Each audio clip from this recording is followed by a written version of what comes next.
Hello, welcome to Cancer season of Expansive Astrology Academy.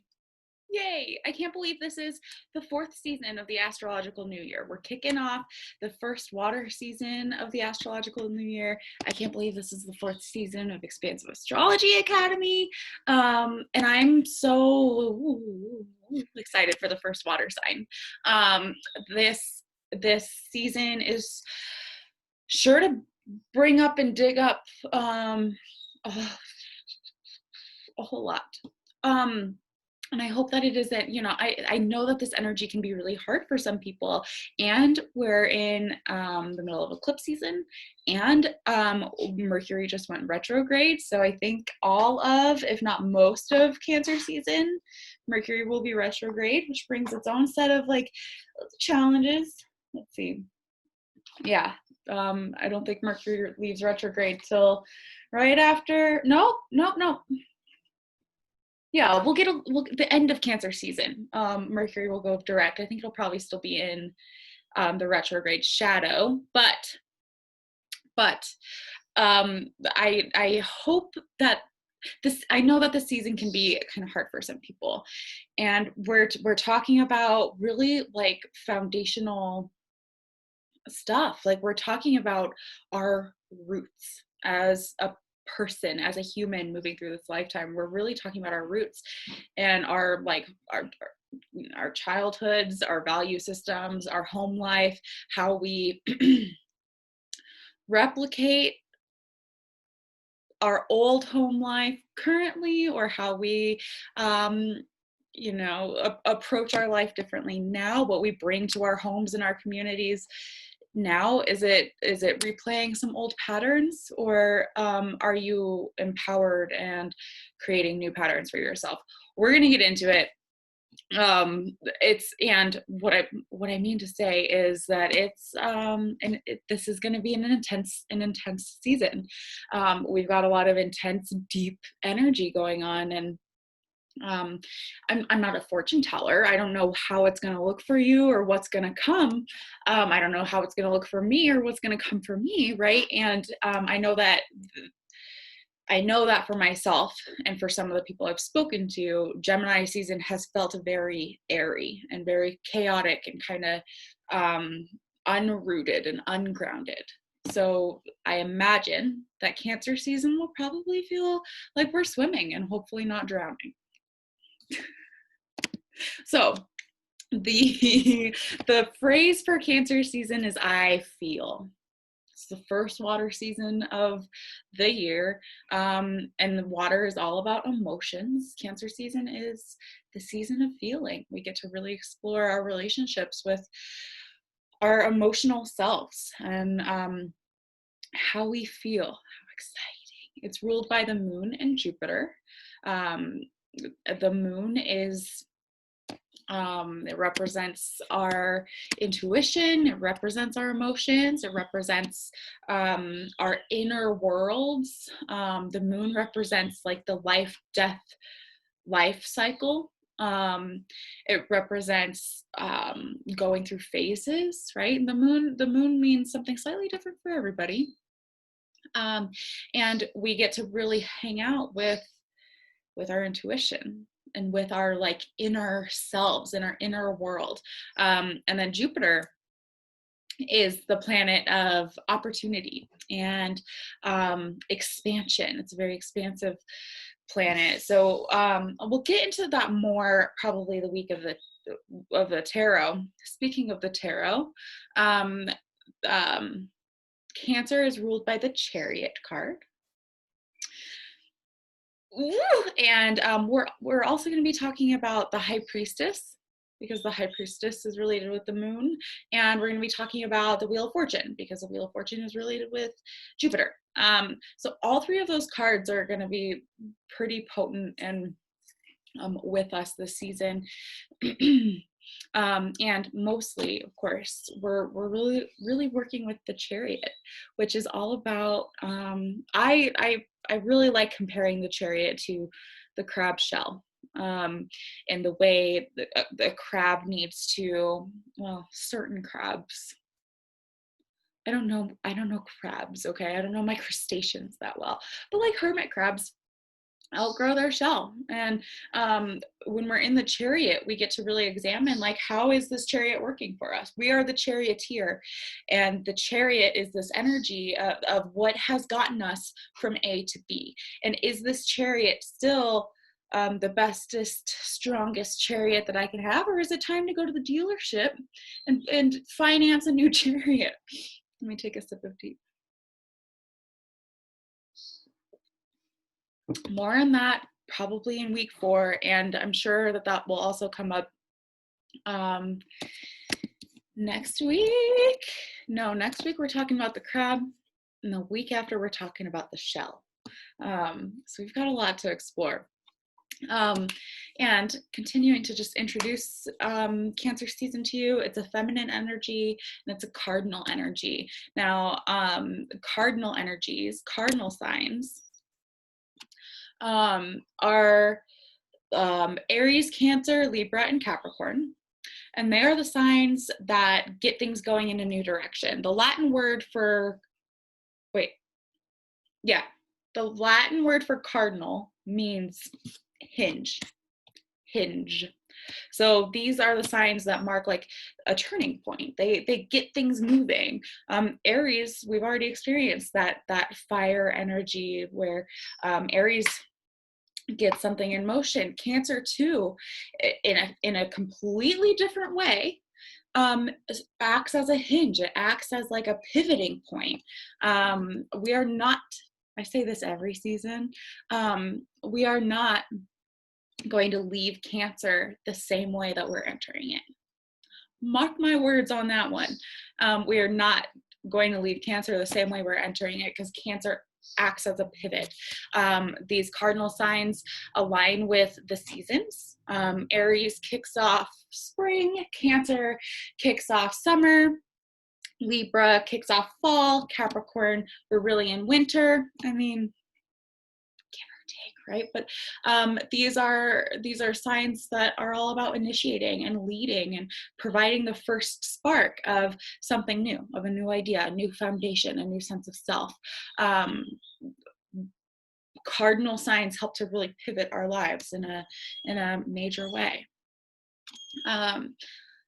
So it's important to know. And the last little aspect I really want to talk about is that Cancer is represented by the crab. And I so love just the image of a crab and what that means, and how much that symbol really illustrates for us, right?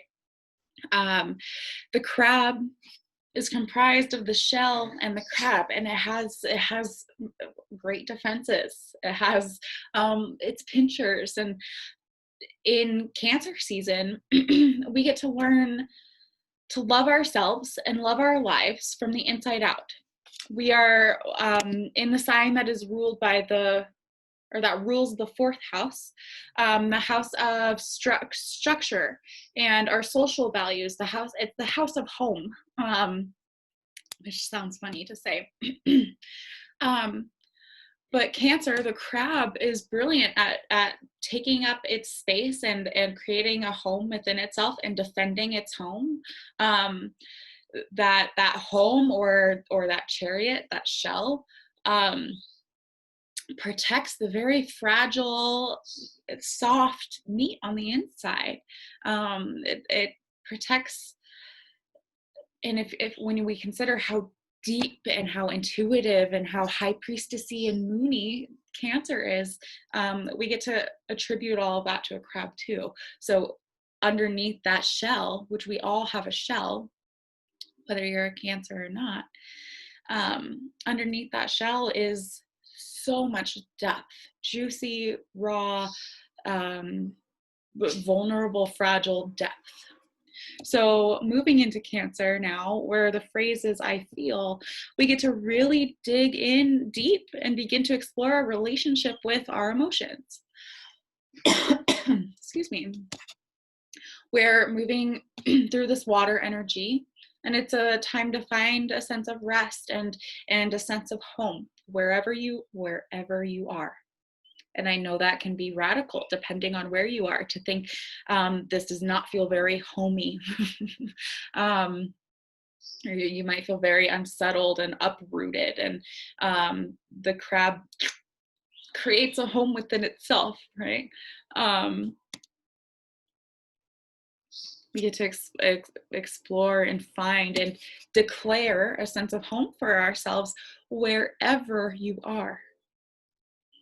This is very like a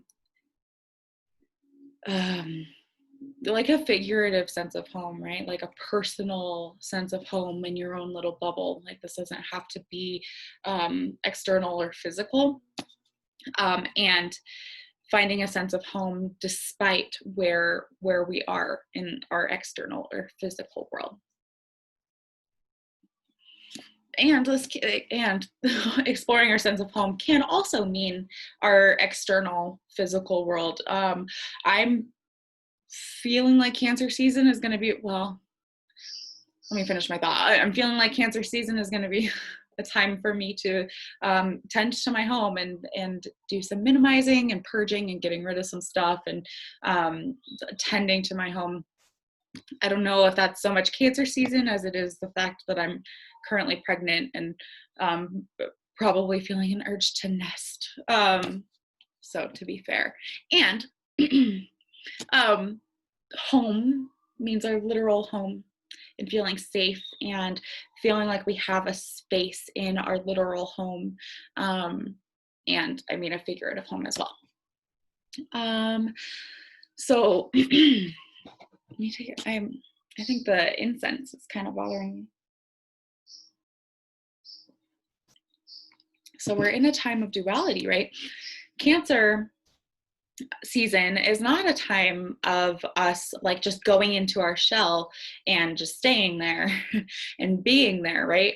We know because of the relationship with Jupiter, and we know because of the fact that Cancer is a cardinal sign, that this is meant to be a season of movement, of pivoting. We're going to make a 90-degree turn in some way.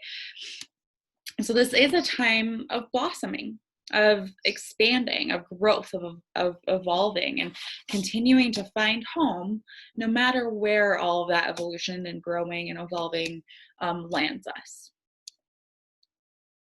We get to take a really deep dive into our value systems, our home life, our intuition, our, how do I want to say, our path, our journey, our evolution. We get to look at our defenses, how we defend ourselves, how we defend others, and how we relate to others and maintain our relationships and our attachments. Cancer can be, maybe I don't want to make such a sweeping statement.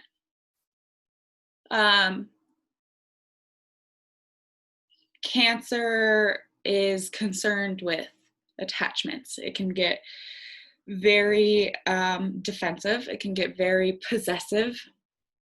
So we get to really explore our level of possessiveness. We get to explore our attachments. We get to explore how we find comfort in the space that we occupy.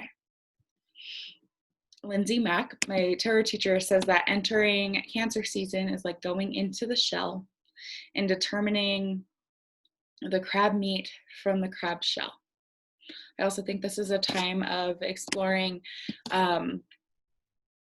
loving ourselves from the inside out. We get to really dig deep and look at the roots. What is you and what is your shell? What have you picked up along the way?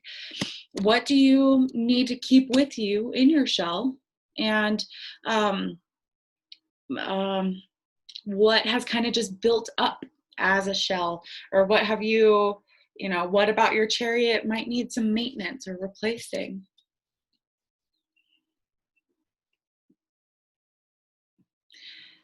When do you feel safe outside of your shell? How do you defend yourself when you're outside of your shell, when you're feeling vulnerable? Who do you let in to the depths of your shell with you? Who do you let see you naked and meaty?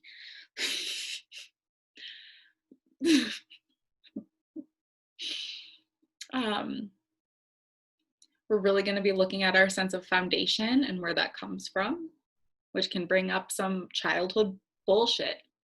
When we explore, okay. It reminds me of like Taurus energy, right? Where we were really looking at our foundation and cultivating a sense of safety, security, and pleasure. I feel like here in Cancer season, we get to explore where that work from Taurus came from, or how we learned to do that Taurus work. We get to explore that Taurus work on our, of finding safety and security and stability with what we have. We get to explore all of that in more of a meta way during Cancer season. We're really going to look at how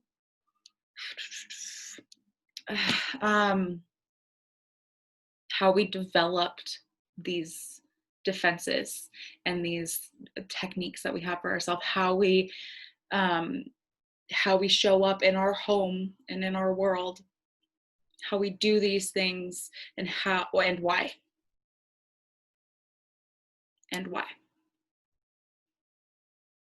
We get to really explore how to love ourselves from the inside out. And undoubtedly, I think I can safely say undoubtedly, that is gonna require you to tend to your inner child. It's gonna require a lot of caring for and evaluating why we are the way that we are, where this comes from. Are you just like your mother? And how do you feel about that? Can you love those parts of you? Can you love all parts of you? What needs to get out of the shell? And where did that come from? Anytime we're talking about our root system, it's really delicate work. I want to really invite you to tend to your inner child extra deeply this season. We're exploring what makes us feel grounded in our lives, in our humanness. This can bring up generational shit. It can bring up like ancestral shit. We're talking about our roots and what keeps us in the ground. We're really and we're working on building up our lives from this foundation that we've been working on all year since the astrological new year. So, an empowered Cancer energy. Let's talk about how this energy shows up in a very empowered way that is meant to help.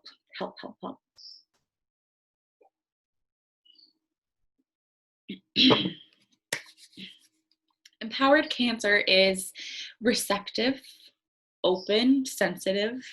It's imaginative. The energy is sympathetic, emotional, provides reassurance and nurturing. I think I speak on this later. Maybe I don't. So I'll mention it now.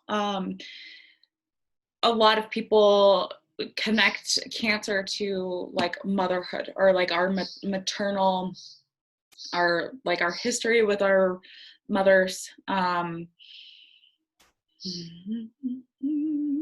And yeah, just maternal energy. And really, what does that mean? That means that's meant to mean, at least if you ask me, like nurturance, protection. It doesn't have to mean mommy. And it means that gentle, comforting, safe presence that mother is supposed to mean, right? Cancer is deeply reflective. It's empathetic. I think I said that, sympathetic. It reminds us of our inevitable growth and evolution through life. it is because of that Jupiter influence, it's keen on new possibilities. It's interested in growing and expanding. It's brave, and it lives in the moment, knowing that all could be lost at any moment. Which reminds me of big bee energy, right? Our bees will save the planet, right? And it's putting a lot of pressure on the bees now. Bees are very important to our planet. Have a close relationship with flowers. I don't know. And they are brave. Like, they live their lives in the moment, knowing that all could be lost at any moment. That's big bee energy. Once they sting you, they die. And they really live in the moment. And I think that's very Cancer energy, where it is passionate, and it is sensitive and intuitive, and Cancer has empowered Cancer has a very is masterful at living based on that intuition, and making moves based on that intuition and that connection to itself. And it knows that God, and I think of the hermit crab, as it leaves one shell into the next shell, it knows how dangerous that journey is, and it knows it needs to evolve. It knows it's got to grow. It knows that this shell has run out of room. That's very empowered Cancer, brave, willing to be vulnerable. Now, disempowered Cancer energy, and I always remind myself of this, and I really like this idea that just on the other side of any disempowered energy, just on the other side of that is the empowered energy. So disempowered Cancer looks like insecurity and anxiety and like over-attachment. It looks like defensiveness and unalignment, disharmony. It's overprotective and possessive. It's excessively worrying, which can lead to insecurity. It's very insecure. It's excessively defensive, leading to possibly appearing threatening to the world around it, right? If you're overly defensive, if you're excessively defensive, that's quite off-putting. It can appear threatening. It's too attached, it's scared, it's demanding.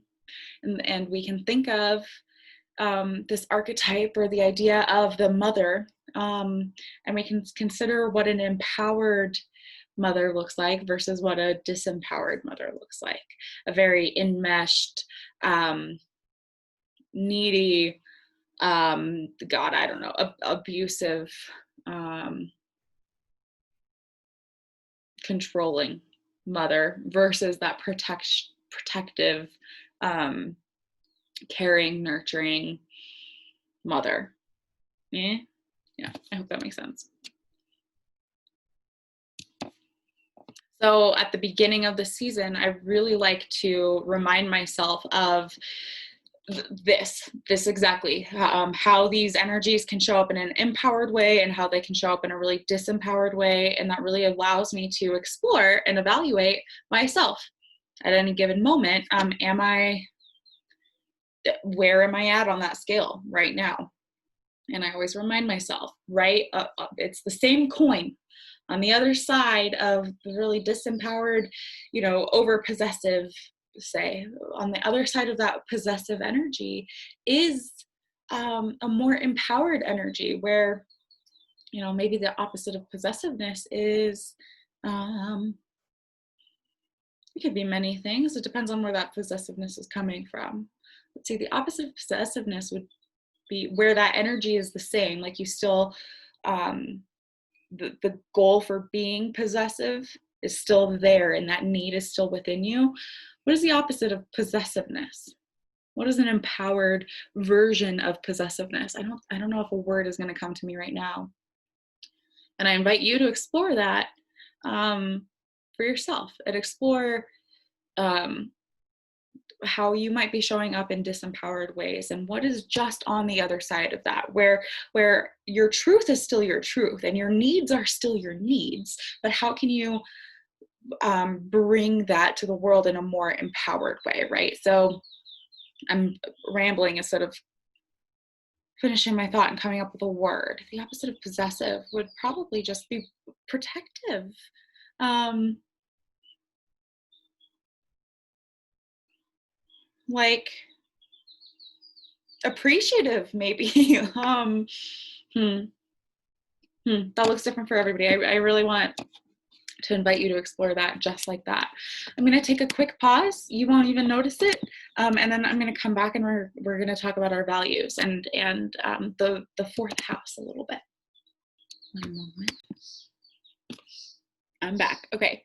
Now, Cancer rules the fourth house. The fourth house is the house of home. It's it's the structure of our social values. So this concerns our relationships with our parents, especially our mother, the kind of home we grew up in, the values we adopted from our parents, the ways our upbringing informed our lives. In the fourth house, we get to consider what kind of home you create for yourself. Now you are more empowered than you were as a kid. So in the fourth house, we get to explore when you weren't in charge and when you weren't empowered and when you were at the mercy of your parents or whoever was running your home or whoever was in charge of you, whatever that looked like for you. And on the other side of that, we also get to explore the kind of home we want to and the kind of home that we do create for ourselves. The standards of behavior that we expect for ourselves and how we would or how we will raise our children, how we want, like whether or not you are a person who wants to have children in your life, we still get to explore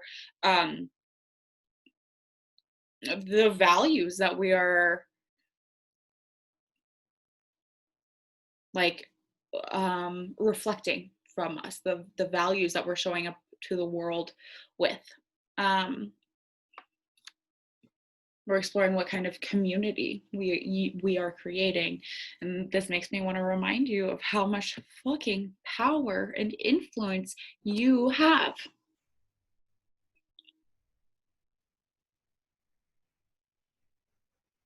How much power and influence you have over your community and your world and your home. And I want to remind you that that power and influence can really go unchecked or unnoticed. It's really easy for us to deny ourselves our own power. It's really easy for us to cut off our magnetization, how magnetic we are. It's really easy for us to cut ourselves off from our intuition. And maybe your home life growing up is what cut you off from those things.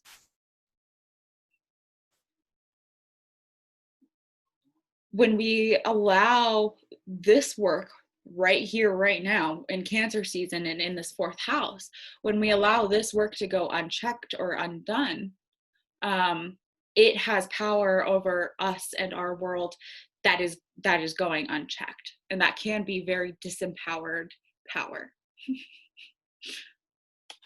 I don't know if disempowered power makes sense. So our values are little keys. They serve as little keys. They're like little keywords. And our values serve as a roadmap. They're keywords, or they're a map that we get to return to anytime we feel lost or anxious or triggered or unsure of what move you want to make. If anytime you're unsure of how to respond to something or how to proceed and move forward, anytime you're feeling imbalanced or disconnected from yourself, or if you're feeling influenced by something else or someone else, we get to return to our values, this little set of keywords, and usually the goal is to allow those keywords to like make the choice for us. We get to have a set of values that we return to that tell us how to proceed. And they are reflected in everything that we do and everything that we say and participate in or don't participate in. Our values are reflected in our world around us. So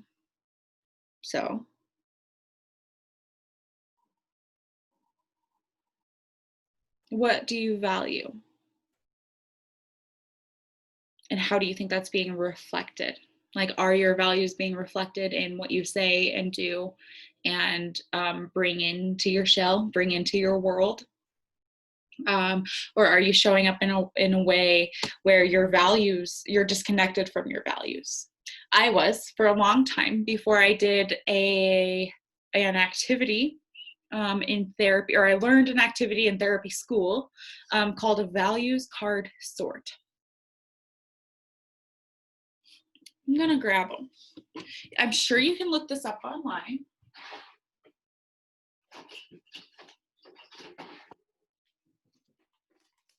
Oh, I just broke my rubber band. These are the exact ones that I use. They're by W.R. Miller, J. Baca, D.B. Matthews, P.L. Wilborn from the University of Mexico, 2001. I believe these were created, I hope it's not mirrored. I hope you can read that. I believe they were created by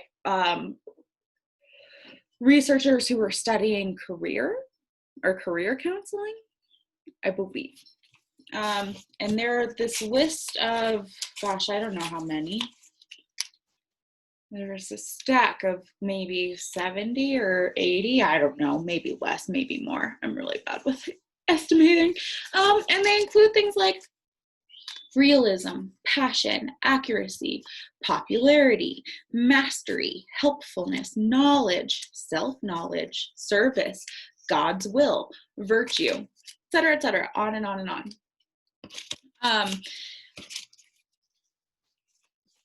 And the intention is to whittle this giant stack of, I don't know, I really don't know how to even begin to guess how many this is.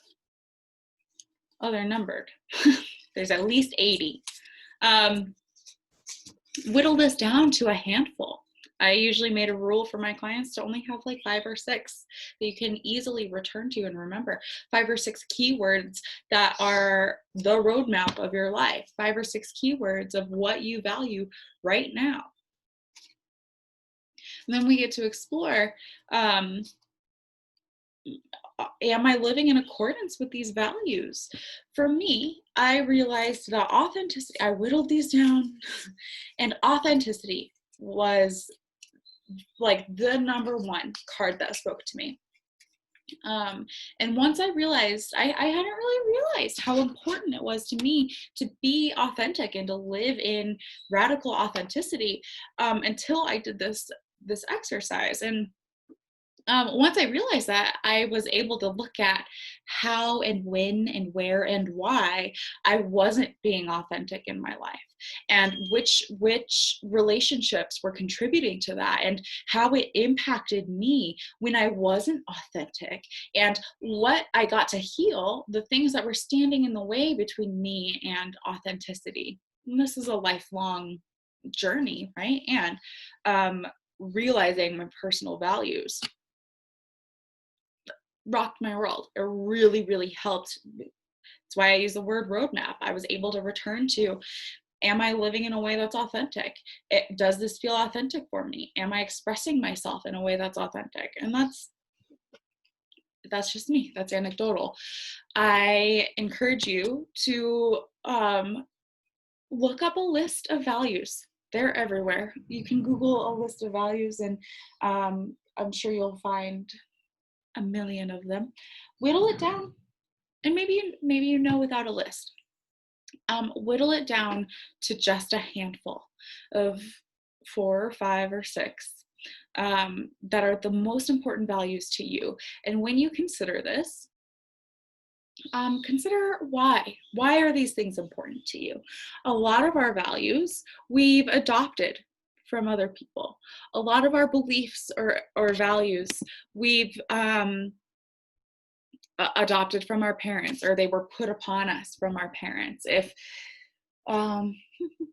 yeah, something like God's will maybe was something that was strongly instilled in you by your parents, and that might still be very important to you. And I want you to consider, like, where did that come from? Is it still important to you today? And how does that look for you today? I want you to consider any of the values that you hold that might be influenced by your immediate family, or like your culture at large, your community at large. What is important to you? Is there anything that makes that list of values, or that is important to you, that is more about outside influence than it is about like you now? Say perhaps career has historically been a very important value for you, and maybe now career doesn't stand out as much to you, but maybe you really want to hold on to that because it's been a part of your identity for so long, or it was a part of your family expectations and your family structure for so long, that it might be really hard to replace career with like family. Explore what your values are and why. Is that important to you? Is that important to you now? Or do you just feel like it needs to be important to you? Are you hanging on to values out of obligation, or out of fear of what it means if I don't prioritize family anymore, if that doesn't align for me anymore? What does that mean about me? That might come up for you, right?